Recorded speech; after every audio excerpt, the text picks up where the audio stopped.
Hello, hello, hello, hello, hello, hello. Welcome, welcome, welcome, welcome to our broadcast for today, Thursday. Today we have a good one for you. Today we're going to be talking about how to activate the power or the healing power of sleep. How to activate the healing power of sleep. We're going to talk about a lot about sleep because it's good for you. Now, we may not be able to cover all today. So if you're listening today, come back for the second edition or part two, because today I'm going to talk about how do you know that you have sleep problems. And then we talk about the importance of sleep. Maybe we get into the number or quality or quantity of sleep that you need to be mentally healthy, So question we ask is, what is sleep?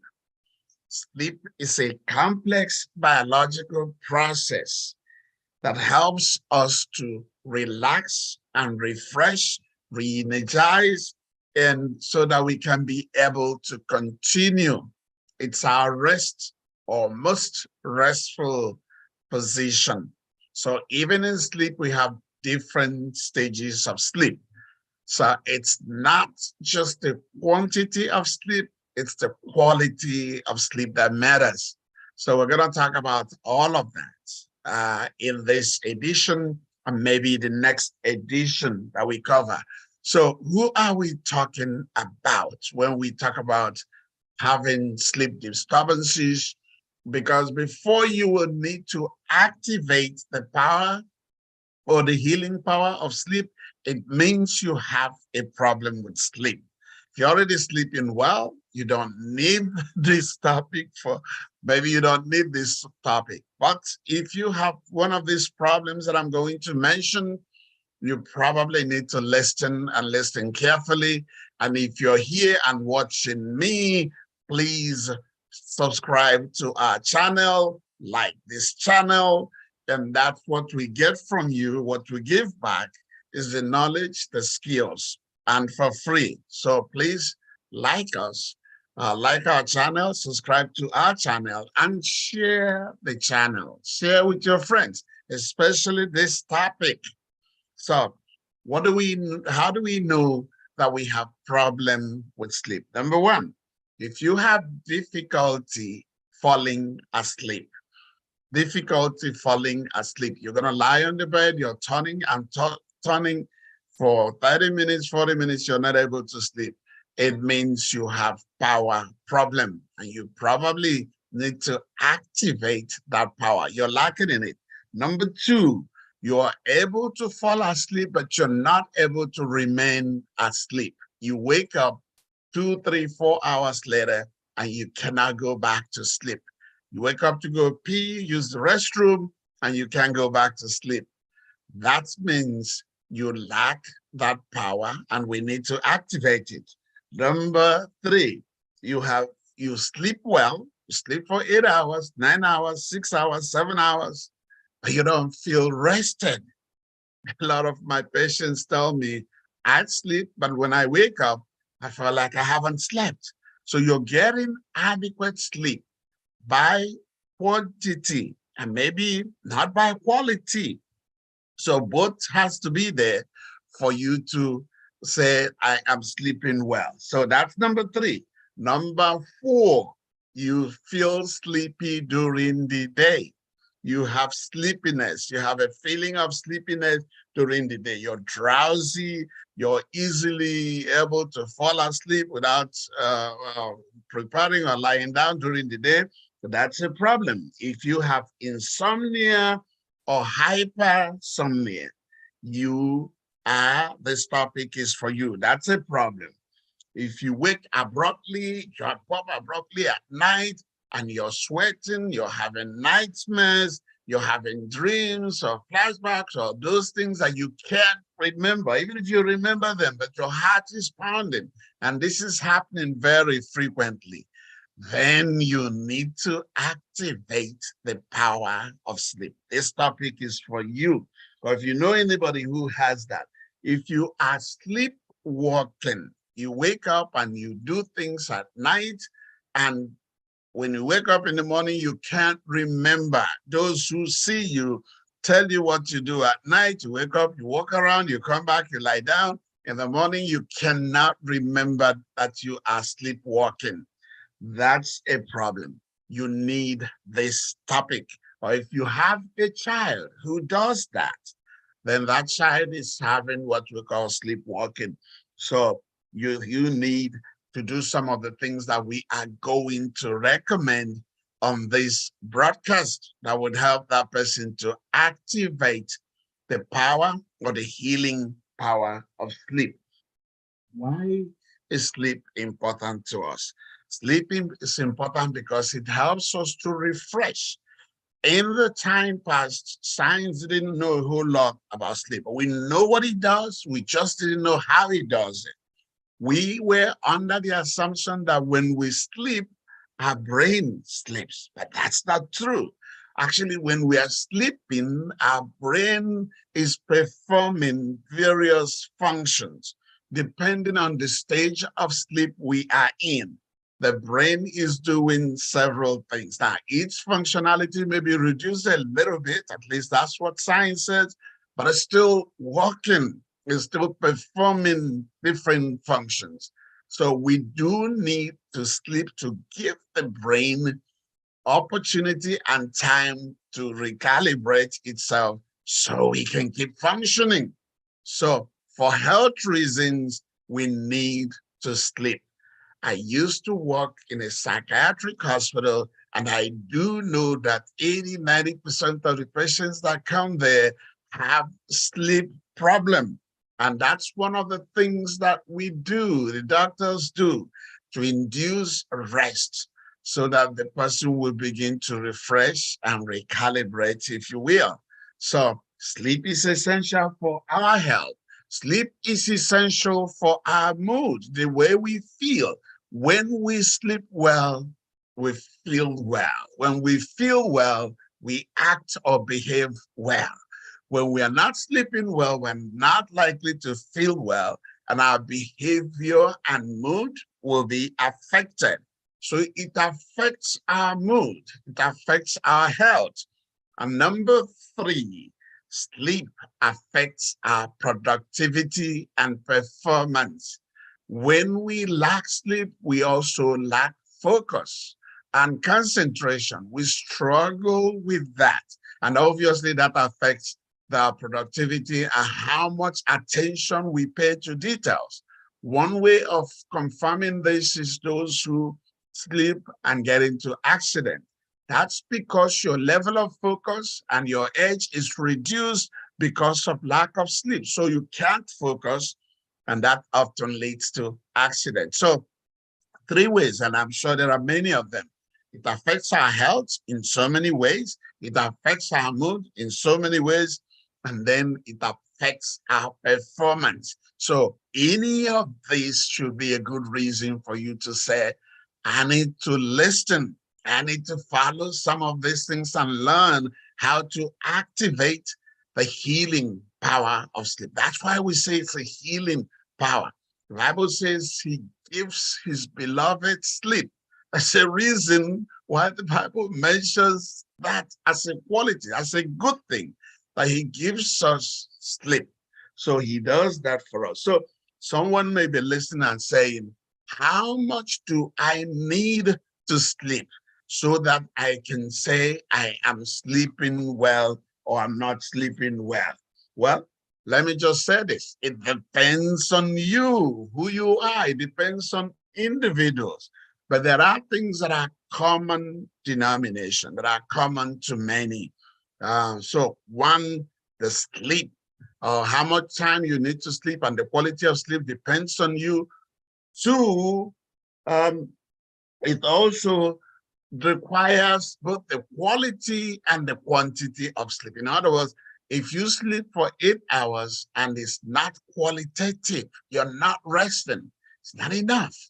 If you sleep for 3 hours and you rested, it's still not enough. So you have to have quality, you have to have quantity of sleep for us to say we sleep well. Now, what is the average for most people? Most adults do well sleeping 7 to 8 hours. Adults like you and me, 7 to 8 hours is the average for most people now. Remember what I said earlier on, some people do fine with 5 or 6 hours of sleep a night. Then the newborn babies need a lot of sleep. They sleep 16 to 18 hours of sleep. They get that. They get that. In fact, at the early time that kids are born, they just wake up, eat, poop, and go back to sleep. So 16 to 18 hours of sleep out of 24 hours. So they do a lot of sleeping for newborn babies. The preschoolers reduce it from 18 to 16 to 18 to 12, 11 to 12.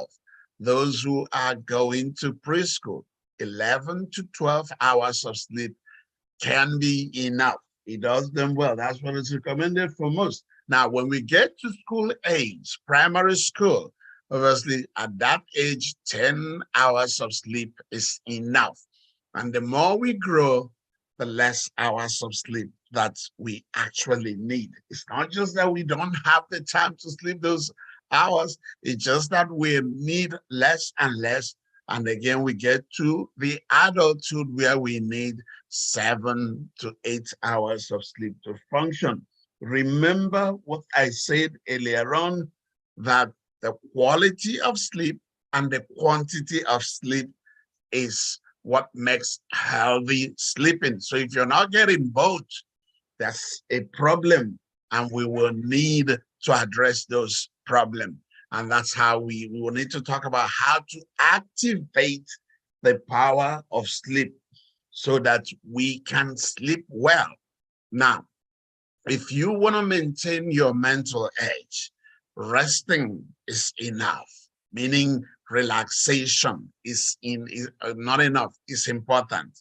Relaxation is important for you. You have to find time to do self-care. You have to find time to relax. What are the other things that we can do? And we'll talk about them as in the next edition. Other than relaxation, you have to develop routine, sleep routine. Some people call it sleep hygiene. You have to develop routine and hygiene. What is routine? Our brain recognizes the time zone for sleep and the time zone for activity. So if you're one who's been going to bed at night, once at night, your brain is expecting to sleep. So if you move from that and you start doing some things at night, you're going to have to struggle with that. We all know these practical things, but it's good to mention them. We recognize that time zone. So what does that tell you? You got to zero down on the time you sleep. Give or take 1 or 2 hours apart. If you sleep around early, make sure you sleep at that time. For most people, 8 o'clock p.m. to about 10 o'clock is when they sleep. Keep to that. Keep to that. If you can, zero it down to your bedtime, 9 o'clock, and then begin about an hour earlier to begin to prepare for sleeping. What does that mean? It means you're going to have to shut down the devices. Not only shutting down the devices, it also means you're going to have to shut down the TV. And I know this is one that I get a lot of pushbacks from my patients. They say, oh, watching TV helps me to sleep. I use my phone to relax. I use my phone to do XYZ. It helps me to relax and then fall asleep. It's not scientifically or clinically recommended that you play with devices so that it can induce sleep. It's actually recommended that you keep the devices away from you, shut them off, and then go to bed, because then your brain is thinking it's sleep time.